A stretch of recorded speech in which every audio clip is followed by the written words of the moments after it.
Alright, in this video we're going to go over Vida and how we can use this to think through natural selection.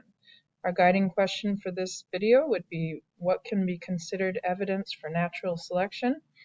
And we have some guided notes that you should be able to fill out along the way. So get a pencil out and get ready to do that. So let's take the example of neck length in giraffes to take a closer look at natural selection. Natural selection is the process of organisms changing over time, okay, and we mean generations and generations of time. So if we start at this point, let's say this is, I don't know, 1900, okay, there's a population of giraffes. A lot of them might have shorter necks, and maybe a few of them have a little longer neck. Looks like the leaves on the trees are much higher up. So this guy with its long neck, his long neck is going to be able to eat more food. Okay, if he eats more food, he's going to be able to sustain. He's going to be able to survive better, and he might be able to reproduce better as well. Okay, if it's a female giraffe, they need a lot of nutrition to make babies. So they're going to do better. They're going to have higher fitness.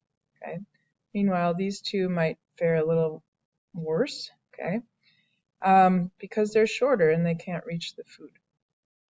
So over time, generations and generations of time, we see some changes in the population. It looks like our giraffes have gotten taller.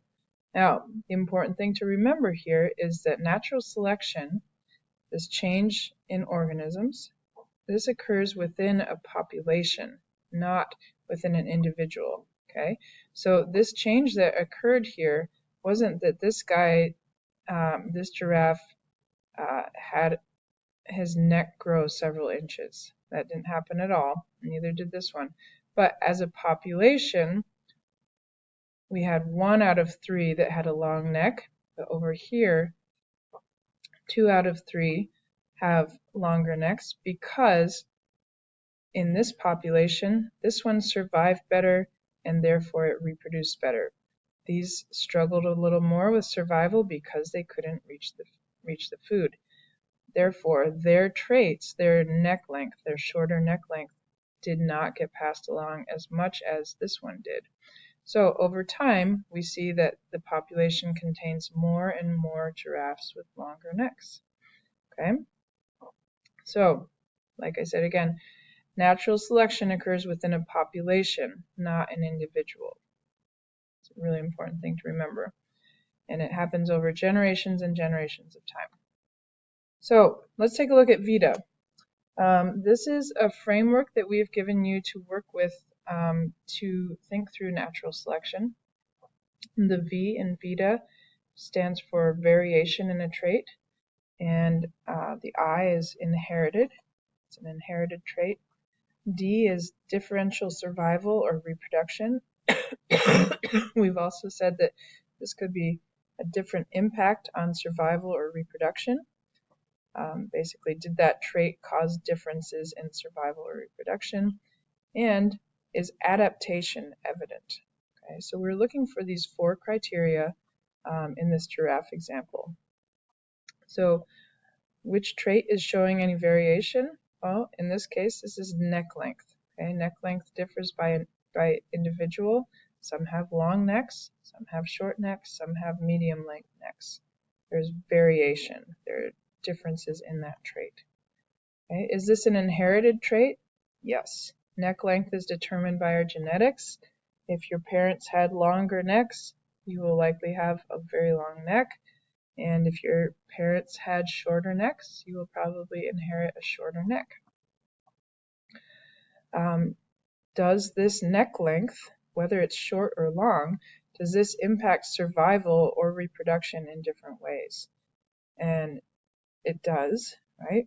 Giraffes with long necks have higher fitness, and by fitness we mean the ability to survive and reproduce. Okay? So if giraffes with long necks have higher fitness, then this D criteria is met. And finally, adaptation is evident. Yes, we did see a shift in the population. We started off with with just a few long-necked individuals, and by several generations later, we had more individuals in the population with longer necks. Okay, so the population looks different from what it started off as. Okay, if all four of these criteria are met, then we say that natural selection has occurred. Okay, so you will need to be able to take this example, take Vida, and apply it to different situations. So we've talked about ladybugs, or if you're watching this before this unit starts, we'll be thinking about ladybugs and probably rock pocket mice and peacocks maybe, and chickens and all sorts of animals that go through natural selection. Okay, so you should be able to apply Vida to any one of those. It's kind of a applicable comic here. The evolution of the giraffe, thanks to Gary Larson. Okay, so we have this giraffe evolving, right, to have a longer and longer neck. The ones with the longer necks are going to reach the trees better, and they're going to survive. But here we have another giraffe that I guess found a different route to get to the higher trees. Their trait was longer legs, right, or leg length, and that also got them to the trees, allowing them to survive and reproduce.